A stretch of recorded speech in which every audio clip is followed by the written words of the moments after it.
Hey Metal Maniacs, this is Steve Francis from Bulletbelt, and you're freshing it up on Dave Softee's Metal Meltdown on Metal Messiah Radio. Yes!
Alrighty, Metal Awesome. Maniacs, here we go. Please help me welcome to Metal Messiah Radio, hailing from Wellington, New Zealand, from Blackened, the thrash metal band Bulletbelt. Here to talk about the band's latest release, Warlords, released through Impaler Records this past summer. Joining us, we have a drummer, Steve Francis. Hey Dave, how you doing, mate? And thanks so much for having me on your show. It's mightily I'm glad that we got to appreciated. do this. I'm glad that we're getting to do this and that it's all going to work out. And welcome to the Metal Meltdown, Steve. Thank you so much for this opportunity. Thank you for making this work. I know with the time difference, you being there in New Zealand, me being here in New York, it's not so easy, but we're making it happen, and I appreciate that so much. Anytime. Really happy to talk and really Excellent. excited to talk. As I mentioned, I have checked out your latest CD, Warlords, released through Impaler Records this summer. I have to tell you, it's a totally kick-ass offering. Incorporates the best of thrash metal with the Blackened vocal. I see the band formed in 2009, and also I've noticed that you have 3 killer full releases prior to Warlords, so I want to congratulate you on all 4 of these fine offerings. Can you tell us, Steve, who makes up the current lineup of Bulletbelt in the year 2021?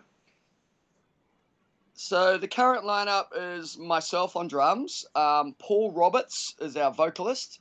Joe OBrien is our guitarist. So I should go back. Paul's been with us for maybe 2 years now as our vocalist. Josh OBrien on guitar. He's been with us since 2017, so he's starting to become a bit of an old hand now. And Tim Mekalick on bass, and he's been with us since around 2011, so he's the second oldest So member you've been after in the myself. band since the very beginning, really, and I'm interested to know, how did the band get its name? Who selected Bulletbelt as the band's name? It's a name that I've actually had since I was a teenager. I'm in my late 40s now, and I've been a metalhead since I was about 10. And when I was a teenager, before I could actually play, I'd have imaginary bands in my head, and I used to jump around in my room listening to my records with my tennis racket and pretend I was playing and so on. And and I just came up with this name maybe 25 years ago, Bulletbelt. I just thought it was, for starters, very metal. I like names that are really to remember. I mean, there's a lot of great bands out there, but there's some bands I can't even pronounce their names. Oh, yeah. So I like something that's really instant, like the classic bands like Twisted Sister and Wasp and, you know, Megadeth and Slayer and all the great bands. So I wanted something that was really really instant. So I sat on that name for 25 years, and then once the formation of the band started, I said, "Hey, what do you guys think of this?" And, you know, it's I guess the beauty of our name too is it doesn't really tie us to one specific genre, you know, metal name. So we kind of feel free to roam around in everything from Twisted Sister riffs to black metal, and that's really what Bulletbelt is about. And let's learn all we can about the making of Warlords. I'd like to know who produced this offering and where it was recorded, what studio. And I must say, I noticed on Facebook that you have an outstanding body full of tattoos. And I think that has something to do with the Warlords offering as well, because I find your artwork to be very colorful. So I would like to know who designed this as well. And speaking about the name Bulletbelt, your logo is very easily recognizable. It's not like a very difficult. Sometimes you could like know the band, but you can't really make out the logo because it's so bizarre. But you have a really nice logo to go with the band's name. So I'd like to know about the history of that as well. So let's talk all we can about the making of Warlords, the production of this work studio, and about the artwork as well. Let's talk all we can about that. Yeah, sure. So our previous album, 9 Centuries, we actually recorded up in Auckland, which is the top of the North Island. If you know New Zealand, it's 2 islands, so we're down the bottom of the island. And that was, you know, camping up in Auckland for a couple of weeks, and it was a lot more expenses involved in making that happen. So we were really keen this time around to find something in our hometown where we could really knuckle down and, you know, and stay at home and keep kind of costs down a little and spend all of our budget really on getting a fantastic recording. So there's a studio here in Wellington called The Surgery. Wellington's quite a small place. It's around about 500,000 people, and it's a city, but it's a very small city, so very easy to get from one side to the other. So I could drive. The studio's on the other side of the city, but I can drive there in about 15 minutes. So super handy. A great studio that hadn't really been used for metal or rock before.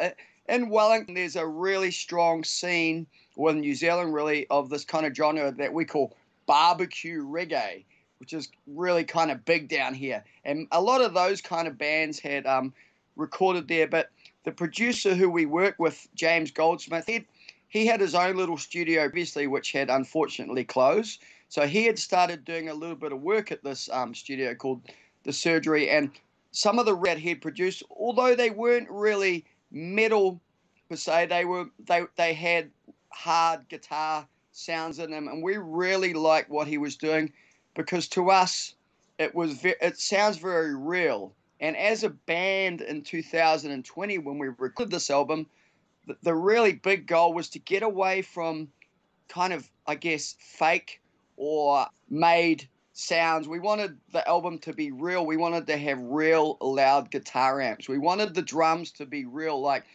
we didn't use any triggers and we didn't put any drum replacements. So a big part of the appeal of recording with James and going to the studio was the ability to play the songs live and get that real feeling of loud, awesome sounding instruments and playing together. So there's that human element where it's not just all lined up to Pro Tools and it's not just all perfected in the studio. It's actually got some human element to it. And James is very about that as a producer. So we connected with him really well. We spent maybe 10 days in the studio with him recording this album.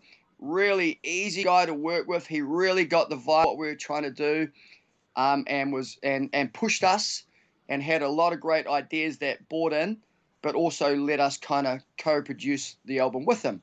So in terms of the result that we got, and looking back over our 4 full-length album discography, we're definitely the most happy with this album because I think it sounds the most like we do live out of anything we've done, which was really the goal. Steve, thank you very much for sharing that story with us. That is an excellent story. And yeah, your sound on Warlords is incredible. I've been playing a hell of a lot of it. And it's like a fan favorite in the chat room. So we appreciate you making this the way that you did. Thank you. No, we appreciate it. And in terms of the artwork, like I was talking about before with the name of the band, look, as you know, there are a million metal bands out there nowadays, and with the internet, it's very easy to for all these bands to be accessible. So to stand out from the pack and be noticed, and if someone is thumbing through a metal section at their local record store, or they're looking at bands online, I think it's really important. You have to grab them instantly. So in terms of the amazing art that we used on the album, we wanted it to be really bright and really bold. And it's an artist who we had worked with before. His name is his working name is Scarecrow Oven. So he's a New York-based artist. He's from your neck of the woods. His name is Dave Harrigan. And I actually found him maybe 5 years ago when I was thumbing through a Thrash magazine, which is a skateboard magazine. And he had done some designs on some skateboard decks, and his artwork was just like, wow, like really popping, really grabbed my attention. So I touched base with him, and we've actually worked with him before. He actually designed the artwork on his second album, Rise of the Banshee. He did the artwork there. And then we were keen to work with him again on this one because I thought he would really get the vibe of what we were trying to do. And yeah, and as you said before, that artwork is pretty damn awesome. And also your logo is pretty damn good because you can make out what it says, Bulletbelt, where you have sometimes with real black metal bands, you really can't make out the logo. So who? Yeah, absolutely. Look, I love looking back through. I collect a lot of zines, and I've got a lot of zines from the early 90s when black metal was really, that second wave was really exploding. And me and my friends back then, we used to just think it was hilarious through these zines and seeing how many band logos we couldn't actually work out what the name of the band was, which I get as part of the appeal and the aesthetic of that, which we still really respect and think is awesome. But we wanted to take a little bit of that because that's certainly a little bit of our recipe of our band.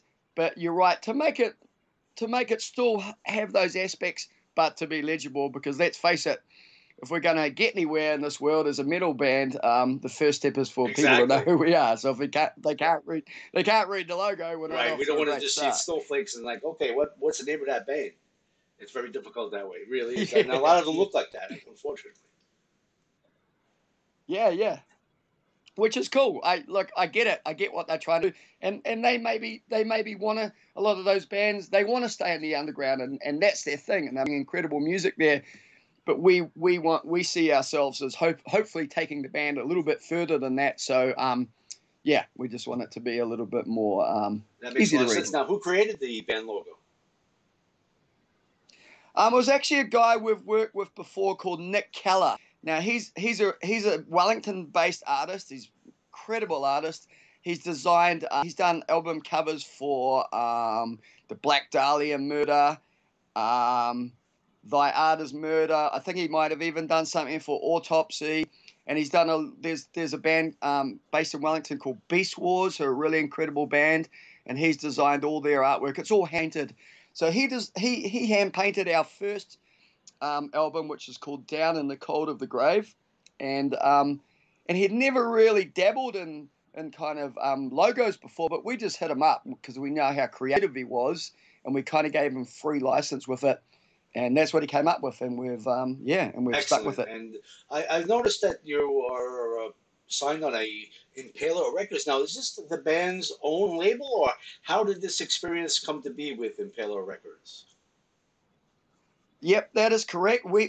Josh, Tim, and I own this label to release Bulletbelt music on. So we've dabbled before. We've had label contact. We've talked to labels, but I guess we've found with the level of the label that we're talking to and what they could provide, we thought with our own nous and our contacts and our enthusiasm to push our band ourselves, we could probably do a better job and have more control with what we're doing by taking the That reins makes sense. ourselves. And it's about, yeah, and it's been really smart and learning how to use social media and learning how to use the internet and getting really good at networking, which we're absolutely still learning.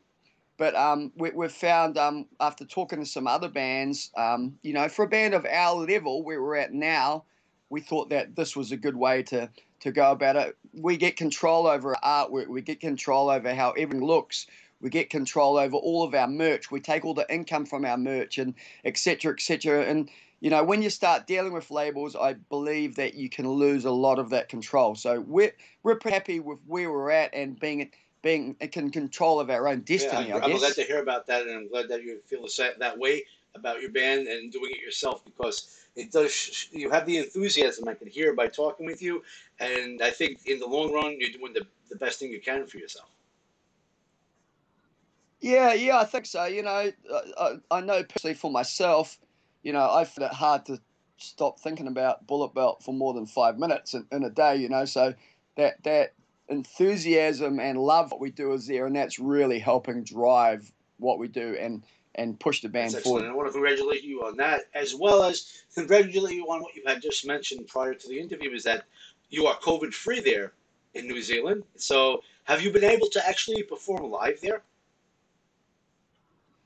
Yeah, we have. So the album Warlords was released July 1st, 2020, and we mapped out. So it's a small country. We've got 5 million people.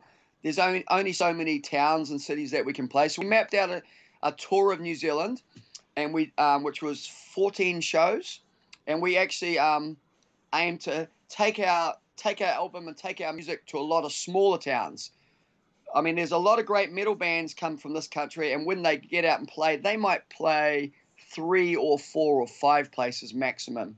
But we were really determined, particularly with the current state of the world and knowing that we were potentially going to be unable to take our tour offshore for a wee while, to try and really grab small town New Zealand, because I don't know how things are in the States, but here every small town in New Zealand has a real pocket of metal fans and rockers and for want of a better word, we call them bogans Bogus. here, and it's kind of, I don't know.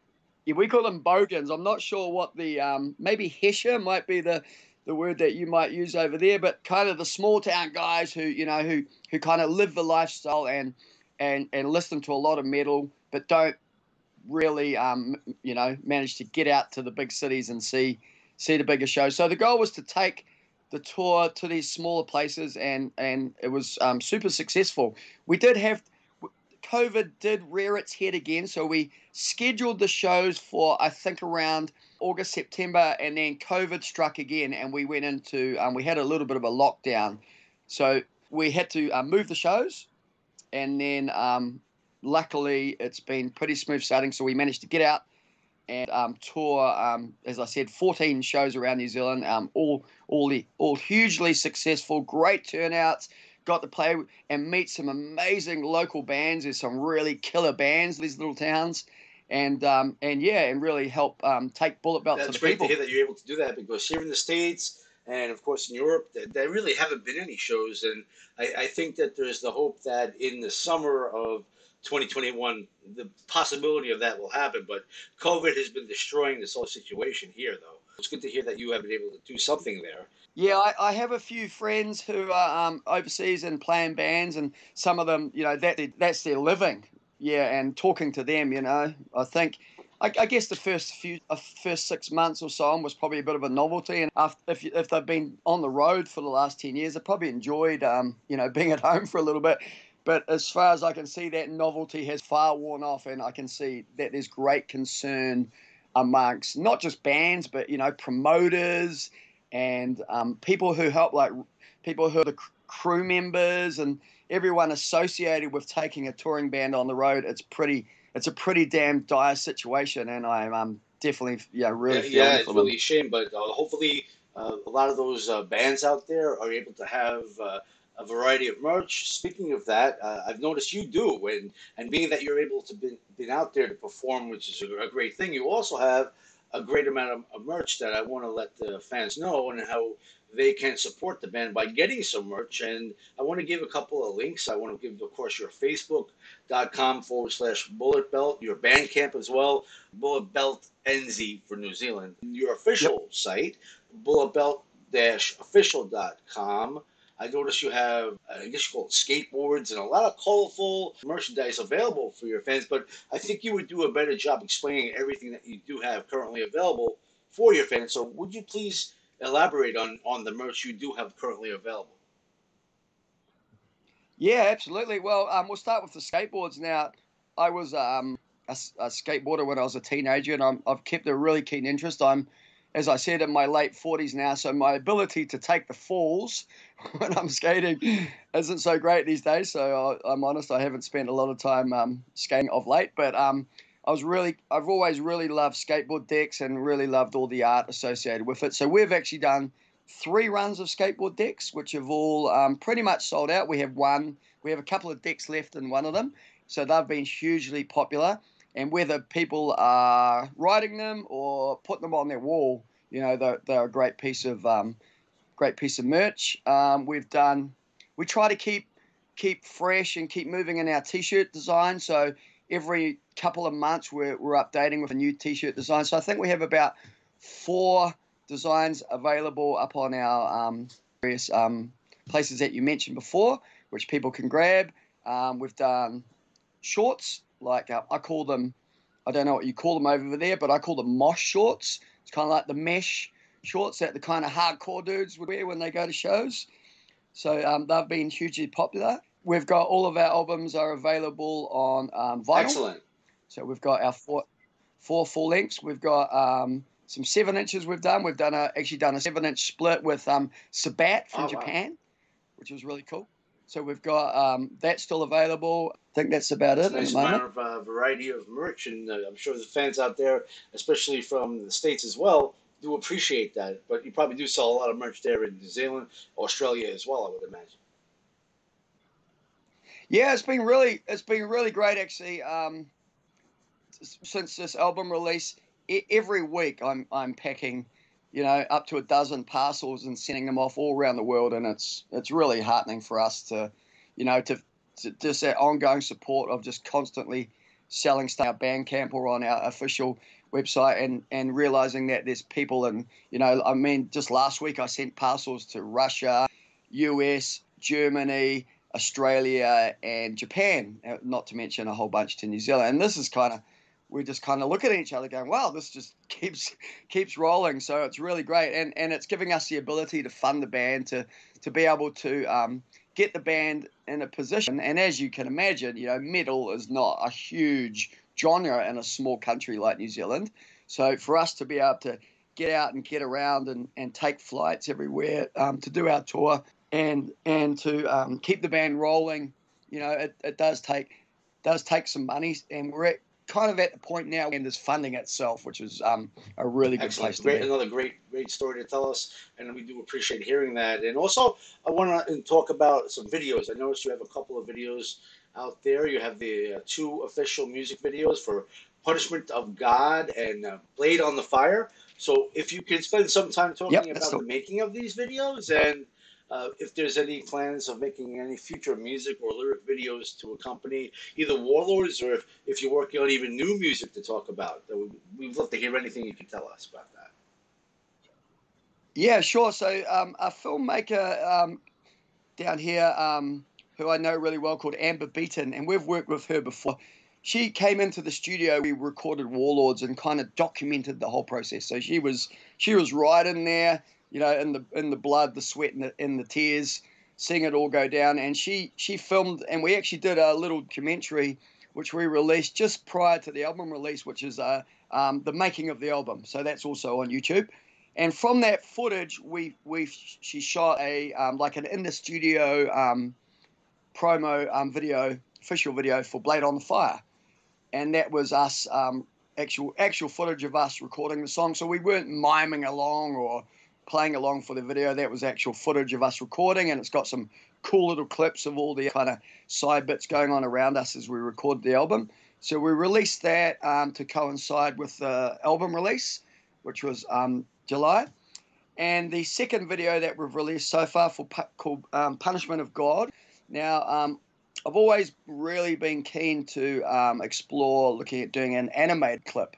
And I've seen some other bands like Obituary and a few other bands do this, and I thought we could do something really cool down here. So I managed to get in touch with some filmmakers based in New Zealand who do animation, and I put this kind of concept to them of the story of the video of, you know, of us playing and and then the church next door, and then the big, I won't give away too many spoilers, but people should go watch this video because it's pretty damn awesome. But and then the big battle, and just to be really over the top. And at the end, I wanted it to show how, you know, people might think metalheads are, scum and just, you know what, general people's attitudes are of metalheads, and it's actually the complete opposite of what metalheads are actually like. Metalheads are generally the nicest people you could meet.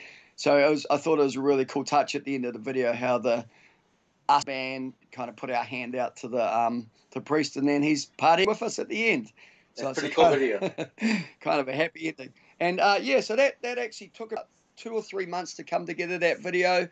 And they did a really fantastic job on it. And I think everyone who's watched it thinks it's pretty cool. And we've actually just done another video clip which will be out. We're just working on someone to premiere it at the moment. So are you familiar with the movie Deathgasm, which is from down here? I don't believe so. No, sorry. So there's a metal horror movie called Deathgasm, which you should check out. It's great. You remember Trick or Treat from the 80s and those kind of metal horror? Okay. Yeah. Kind of classic. I believe so.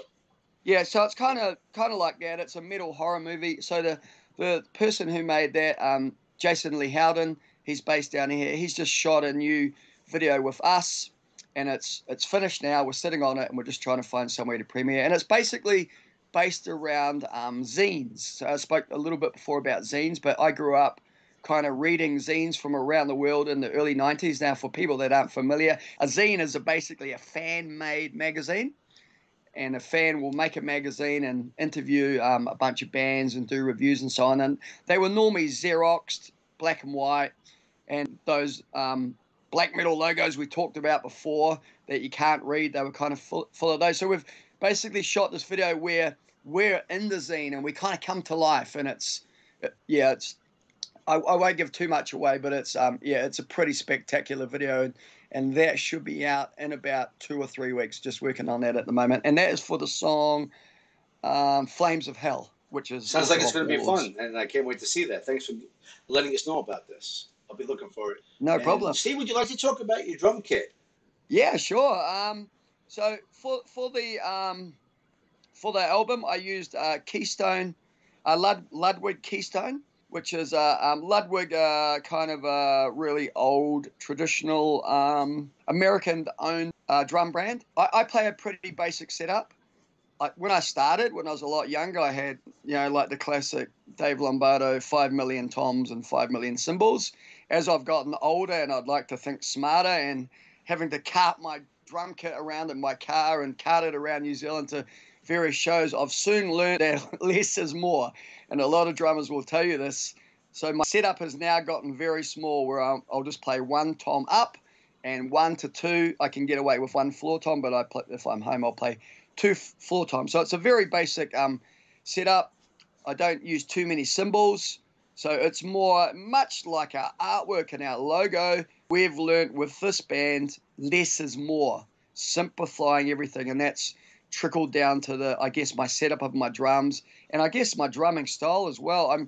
I guess I'm more influenced by classic drummers like Phil Rudd from AC/DC, or Ian Pace from Deep Purple, or even Lars, who cops a lot of shit from Metallica. I really love Lars, and I really love his drumming, because it's all about drumming to the song, playing for the song.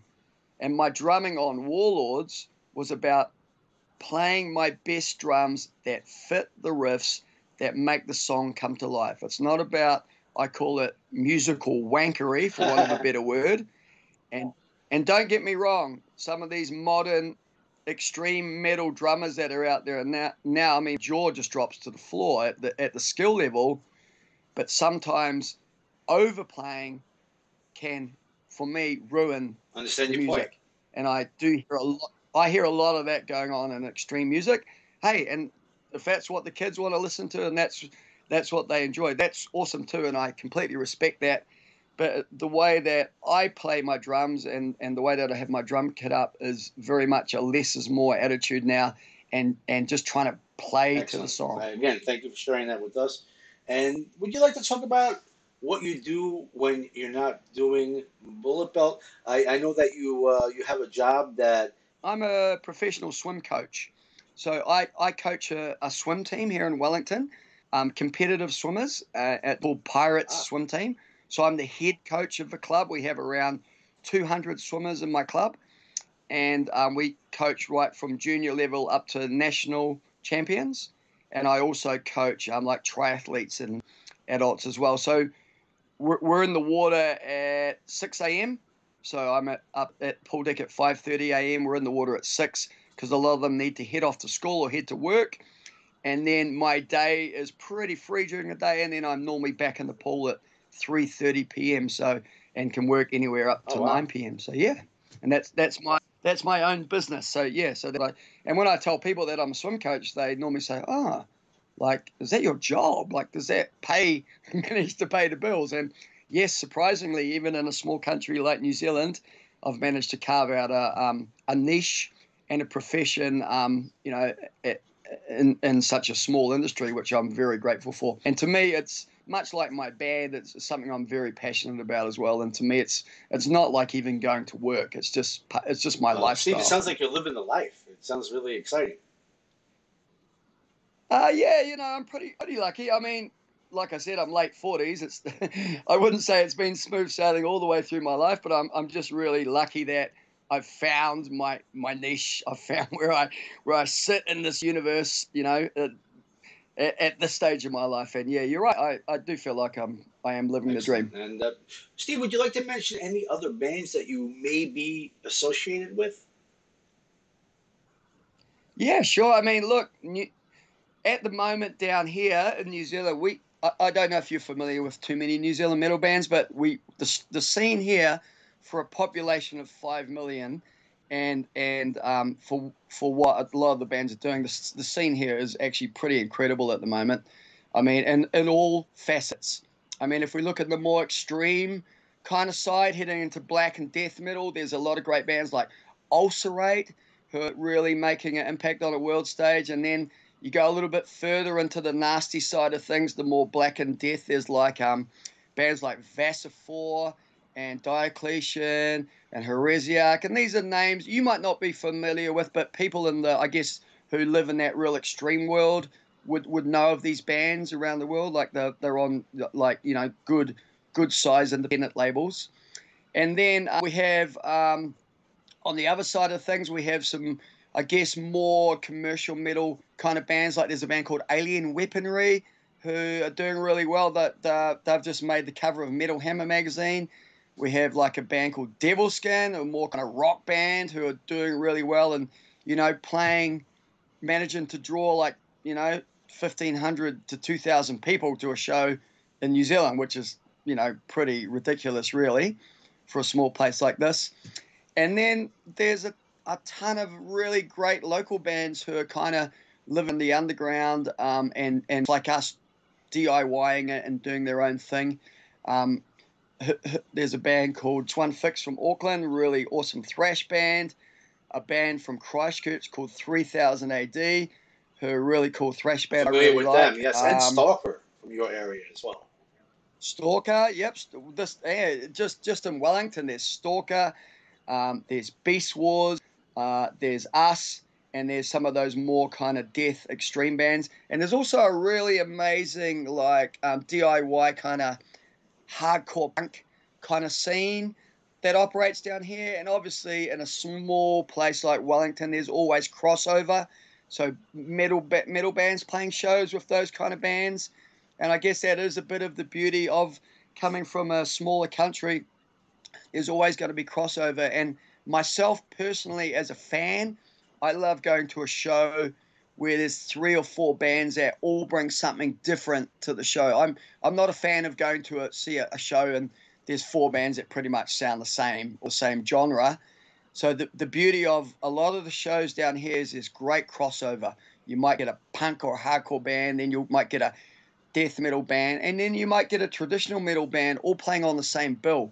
And for me as a punter, that's really exciting. And our tour that we did, we very much tried to get the support bands like that. So we were offering a very diverse lineup, which is great for the listener. And it also, you know, when we're in small towns or even some of the cities pretty small here, trying to get punters to the show is really the challenge. So if we can offer a little bit of everything, then we can draw from a much wider audience, which I think is a really smart way to go. Excellent. And, Steve, I want to thank you for spending time with us on Metal Meltdown on Metal Messiah Radio tonight. I think you've really given us a great interview, and I look forward to the future of Bulletbelt and following you for the years to come and having you back on the show at some point.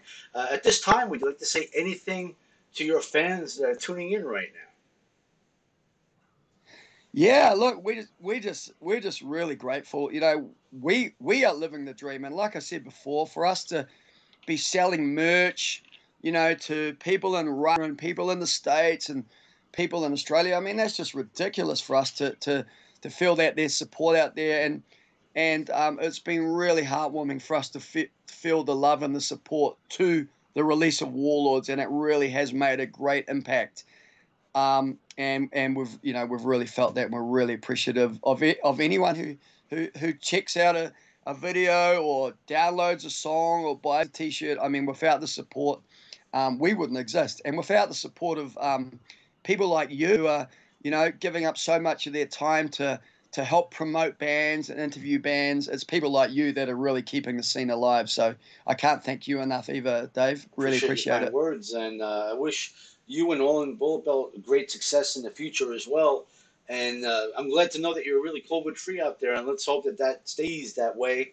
And like I said, I would love to have you come back with future releases to talk about and spread the word of new releases with Bulletbelt. And how about we go crank up some more music off of Warlords, and let's crank it up loud. Awesome. Thanks so much, Dave. You're a legend. I want to say that, but thank you so much for your kind words. Thank you for a great interview. I'm glad that we were able to do this, so thank you so much for this.